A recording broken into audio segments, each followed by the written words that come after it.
It's better than the other countries. Than those countries. Than we those know. countries. We know. We know. We know.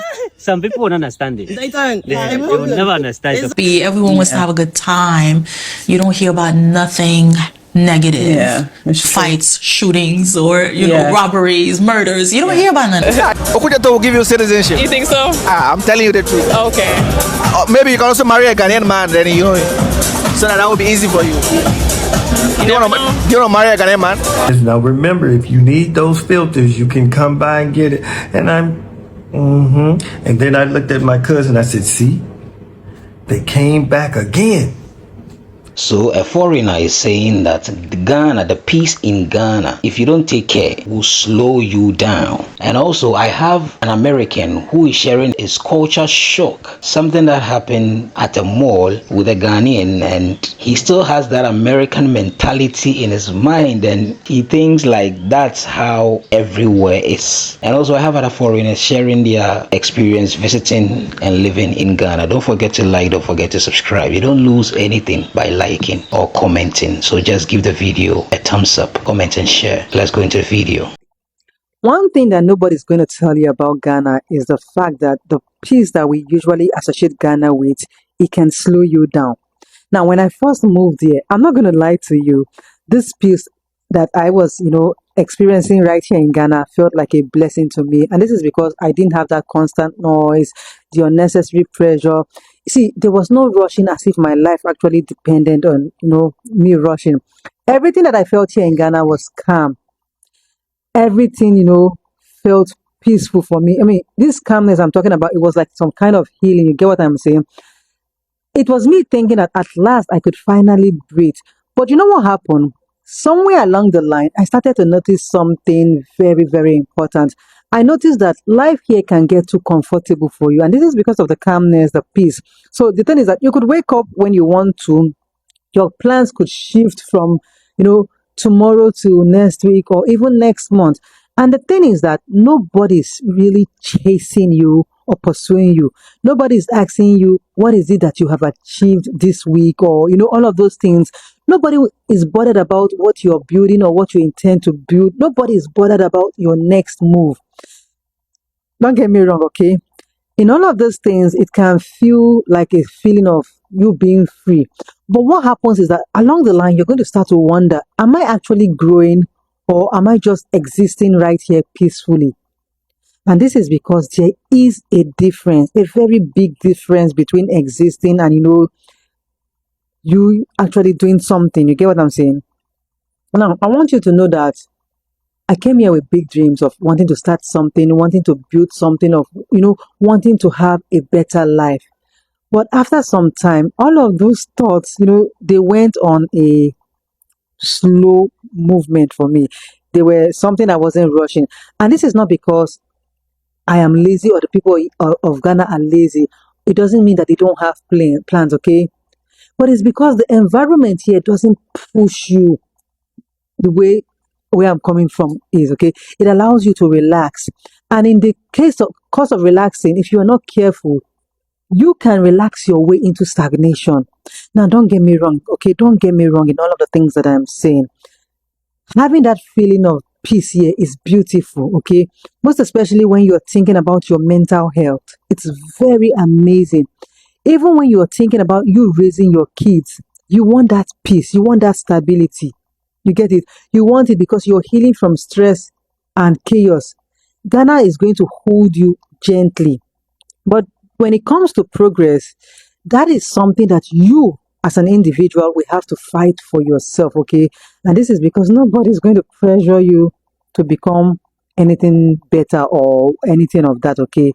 You have to wake up and pressure yourself every day, every minute, every step by the way, okay? You have to stay disciplined by yourself. You have to stay hungry by yourself to achieve whatever it is that you want to achieve.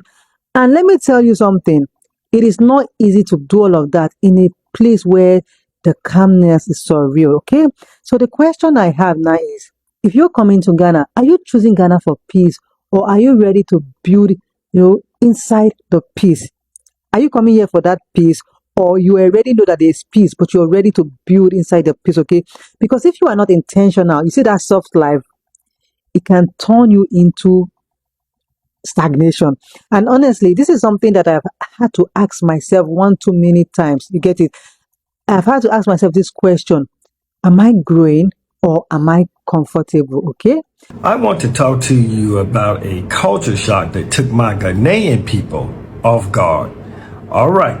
Now, yesterday we were at a grocery store and I was looking for coffee filters, things that you filter coffee through. And they didn't have it, obviously. But a couple came up to me from Ghana, some Ghanaians, and asked me what I was looking for. And I told them, they said, oh, they won't have that here, but you can come to my house and we will give you some. Now, I played it off. I said, oh, it's no problem. It's no problem. They said, okay. And then they walked away.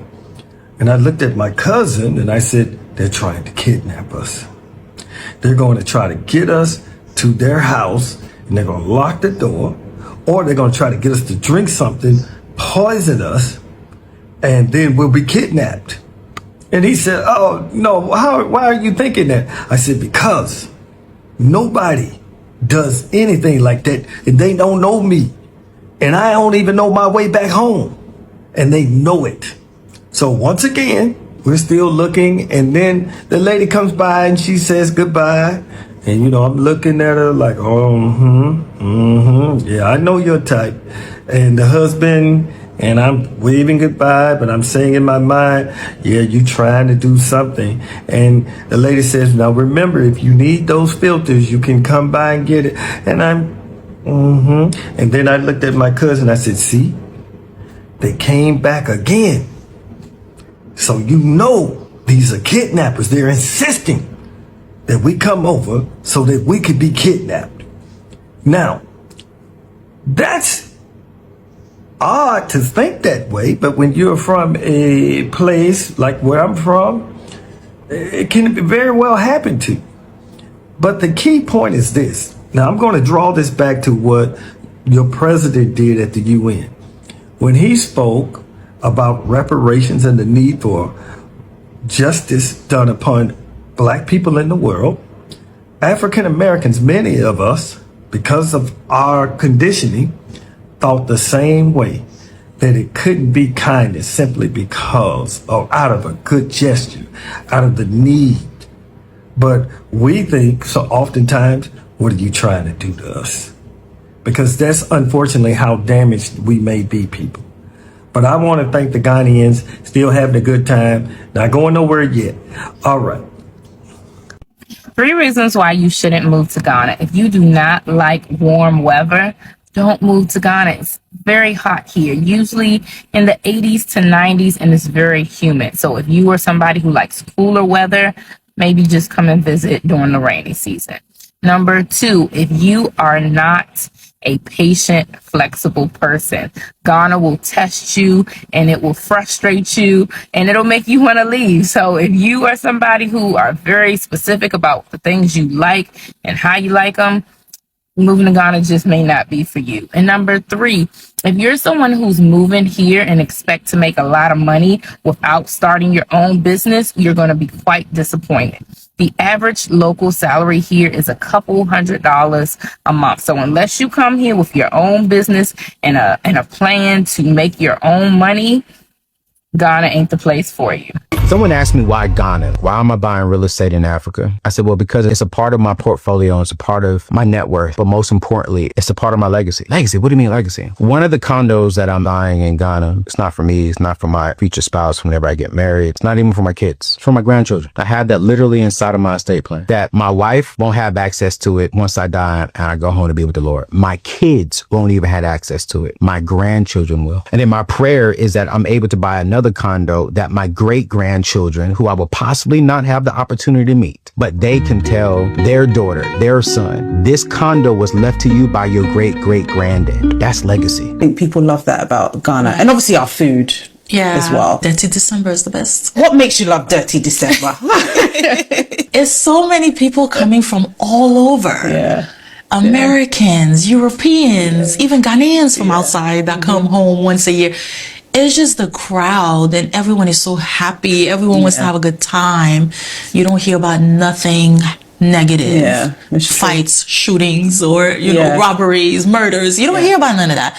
It's a lot of people, yet everybody commingles, everybody respects each other, everybody has a great time together. You know, it's just overall, I feel like you said peace was actually even a better word than safety. I can come here and actually let my guard down. That's true. And just be me. And then when you go back home, it's like intense, the stress. Like you literally feel it as soon as you land. So you want to move to Ghana? Will they give me citizenship? Yeah. So yes, you already know the name, Mr. Ghana Boy KDB. I'm back here with this beautiful princess. What's your name? Adonai. What does it mean? God. God. Lord. You look like an African princess. I'm Haitian and Martinique.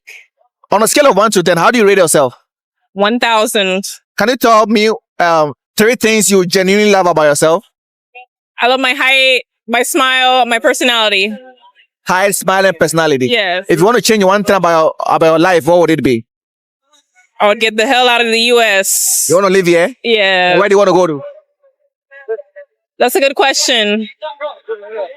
Is Haiti an option? At the moment, no. I have an option for you. What's the option? Africa.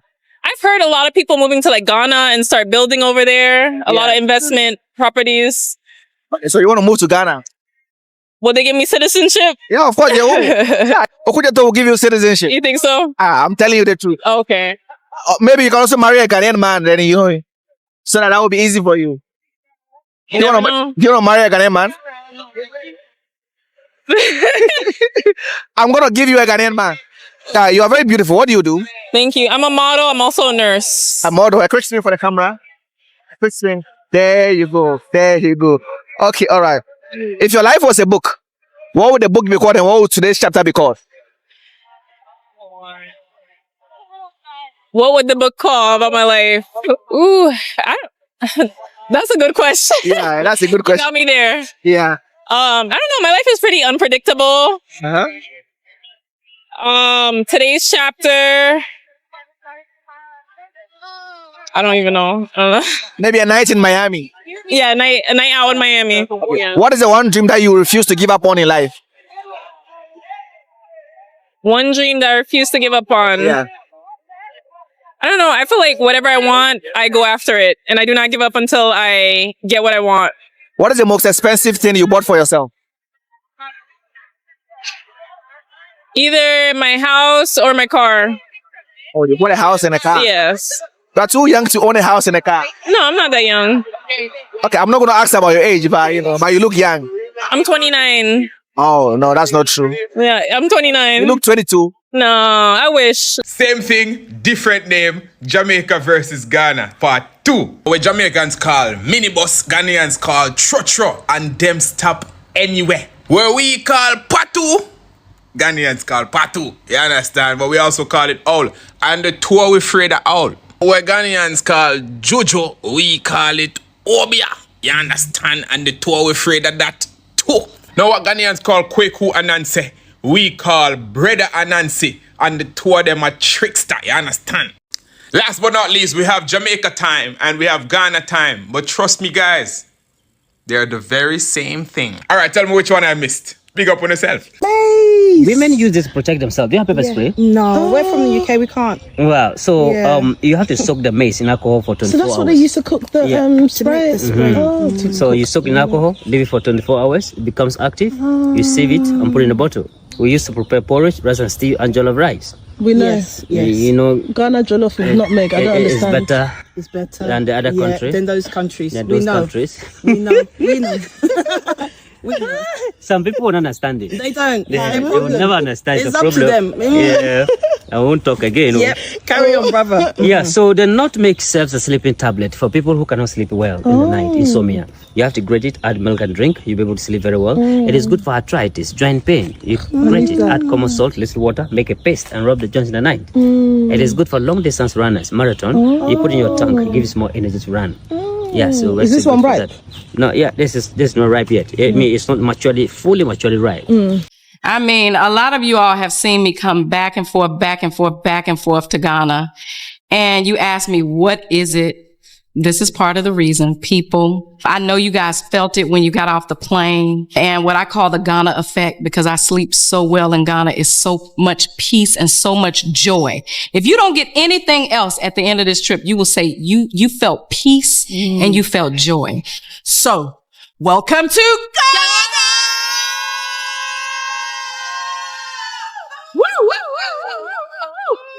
Welcome once again to Ghana.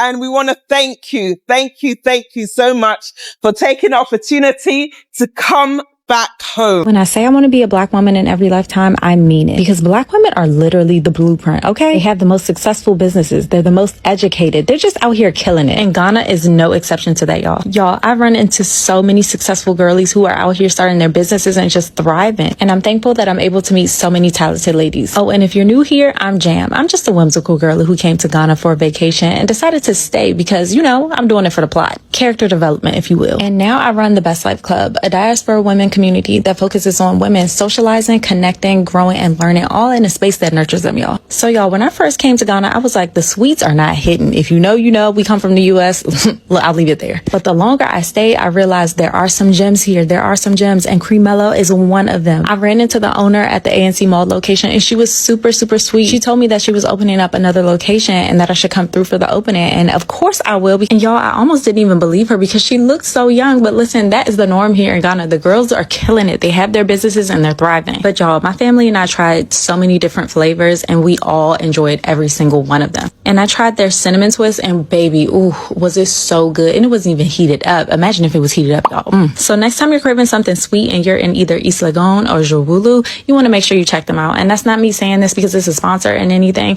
It's really because I enjoy it and I met her and she was super sweet. So make sure you check them out, y'all. And let this be a reminder that if you have your mind set on something, don't let anything stop you from achieving it. The Ghanaian women here remind me that on a regular basis, and I'm so thankful for it. Be intentional and authentically connect. And if you're looking for a space that can help you with that, make sure you tap in with the Best Life Club.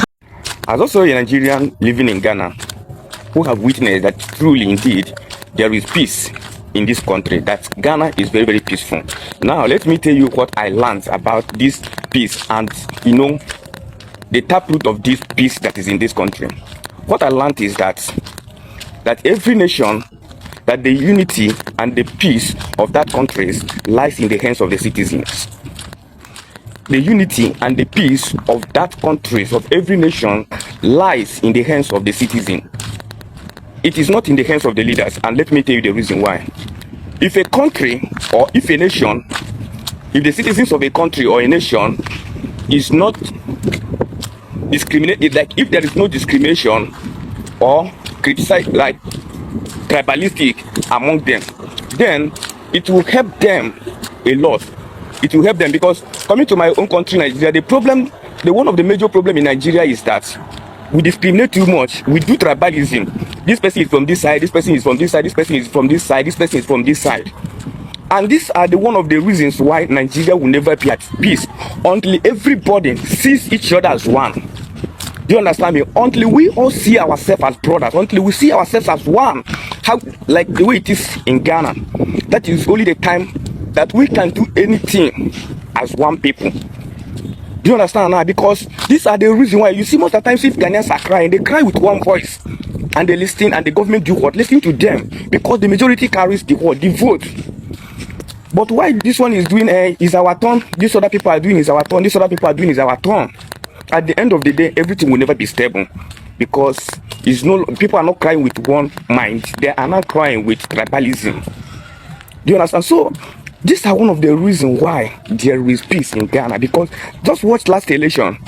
You see, before the end of the election, before the end of even the day itself, the other contestants have already congratulated His Excellency John Dramani Mahama because he looked at the vote. He know that yes, these people is against him, that they don't want to vote for him, that they did not vote for him, and there is no him to be wasting time. And you know, because the country have been in a good distance, so if you don't want to destroy the peace, what did he do? He congratulated His Excellency.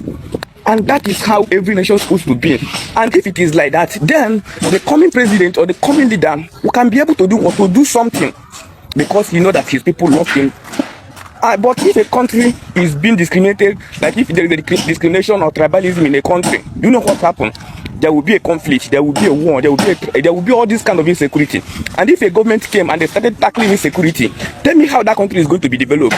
Tell me how that leader is going to work. Tell me how that president is going to do what he's supposed to do. Tell me how there will be no, high inflation. Tell me how there will be no, many challenges for the president, because he's using all his time, he's using everything to fight insecurity, to restore peace. So these are one of the reasons why I see that that is what I want to say, that this is the source and the taproot of the peace that we all are shouting that it is in Ghana. So if Nigeria should be peaceful, we as the citizens of Nigeria have to contribute more. Yo, I've woken up this morning ready to go to work. It's like 6:20 in the morning. And I thought of something crazy. This needs to happen, like right now. Right now. I need to go back in my house, get my wife, get our suitcases, drive to Heathrow Airport, and get back on a plane to Accra. Like, actually no joke. I need me and my wife to be back in Ghana right now. I don't know how much longer I can do this. There's something about being in Accra which is just like, I don't know, man. It makes me feel whole. Like, I don't know. It's just so much better than this country. It's not even just the weather, it's the people. People are nicer. Everybody's happy. Food's better. Even just driving around doing nothing all day. Just being there. Oh man. Reminiscing. The fact that we've got to wait to go back. I've got to wait to go and see my mother-in-law. My little brother and sister-in-law, which is wild. Like, I've actually got family in Accra now. It's crazy. It's good. So when you listen to what this lady was saying, it is true. Honestly, it's something that if you don't take care, it will slow you down, because here you have the freedom, you have your free will to do whatever that you like, whatever that you want. Nobody is pressuring you. Nobody is asking you to do this, be here on time, at this time. Ghanaians themselves, when they say they are going for, let's say, a program or a meeting at, let's say, 2 p.m., I'm telling you, just get there like 5, because even the 5, probably you might be early. That's how it is here. So it's a bit difficult to do things on time and say, oh, you need to be here, you need to do that. Unlike abroad, they have times that, like, they have everything on time, they do everything on time, everything on point. If you don't get there and you are late for, like, let's say even 5 minutes, you are done, or you will not even get an opportunity to go into like probably a meeting or something. Everything is on time. Here it's not like that. And also, when you listen to the African American and what he was saying, Charlie, listen, this place, someone can easily invite you to their home. Someone can randomly call, like meet you on the road, talk to you. This is how it is. They are not bad people. You understand? They are just friendly. They are just welcoming. They are just hospitable. Ghanaians are like that. And I think around the world, this is something that Ghanaians are known for. So when you are moving from America, Europe, wherever into Ghana, let me tell you, just free up your mind. Have an open mind. People are just free. Things that you don't see to be normal in America, they are very, very much normal in Ghana. So next time that you come into Ghana, try and have an open mind. Be free with everyone, and everyone is also going to be free with you. Yes, there are bad people everywhere, so you need to be careful and all that. But trust me, majority of the people here in Ghana are very free and they don't have any bad intention. Thank you so much for watching.